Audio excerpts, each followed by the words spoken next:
एक छोटा सा लड़का भागता भागता आता है और चिल्लाता है कि दुश्मन का हमला होने वाला है।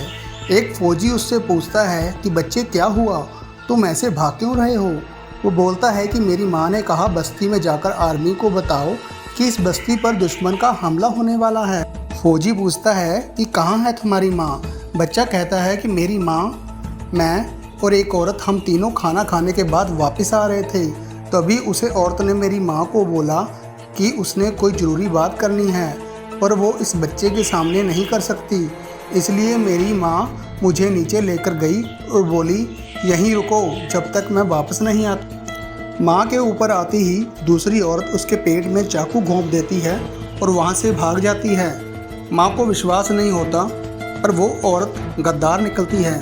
उसे बहुत भयंकर दर्द हो रहा होता है जिसे वह सहन नहीं कर पा रही और उसके लिए सहना बहुत मुश्किल होता जा रहा था। वो अपने बेटे को आवाज़ लगाती है, दताओ दताओ, पर छोटे बच्चे को कुछ भी सुनाई नहीं देता क्योंकि दर्द के कारण आवाज़ लगाना बहुत मुश्किल था।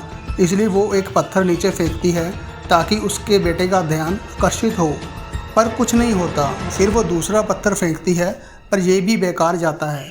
इस बार वो अपनी पूरी जान लगाते हुए तीसरा पत्थर फेंकती है। इस बार उसके बेटे को हलचल सुनाई देती है, इसलिए वे ऊपर अपनी माँ को देखने जाता है। खून देखकर उसका बेटा डर न जाए इसलिए माँ अपने जख्म और खून को अपनी फ्रॉक से कवर कर लेती है।